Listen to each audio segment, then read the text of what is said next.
It's just so strange to be dealing with your own mortality. For everyone who dies of cancer, there's the people who are left behind. You're thinking about your children, you're thinking about your husband. Who's going to be there for them? They're the people who have to live on afterwards. I feel very lucky that I was left behind by somebody so amazing. It's been difficult without Keelin. It's been awful, but it's nice that she still lives on. Her story has come to mean so much to a lot of people. Keelin loved life. You know, she was a naturally optimistic, upbeat sort of person. In the meantime, from all of us here, a very good night. She didn't want to have a cloud of dread hanging over all of us. It was like, well, screw you, cancer. Yes, I've got this diagnosis, but I'm going to take this challenge.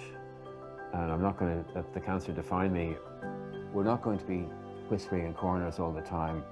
We need to normalize this, figuring out a way to just keep living, enjoying life as much as you can. She didn't want to be a spokesperson for cancer because she didn't want to feel defined by cancer. But on the other hand, she realized, but I do have cancer. Accidentally, in a way, she has become a flag bearer for a lot of people. She would be really proud that her story has meaning for people, and that the way she handled the cancer, which was pretty heroic, that might inspire people in some way and might help to open up the conversation about cancer. My feeling is that the more we make it part of everyday life, to try and integrate it.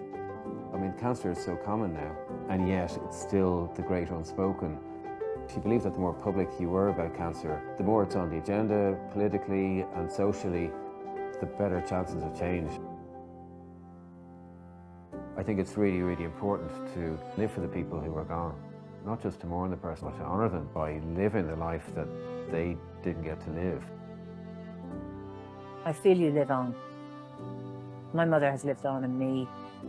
I think I will live on in my children. What you hope for them, most of all, is a happy, fulfilled life.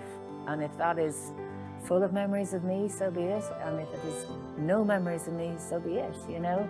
That's really, you want them to survive this and do as well as they can do, all three of them.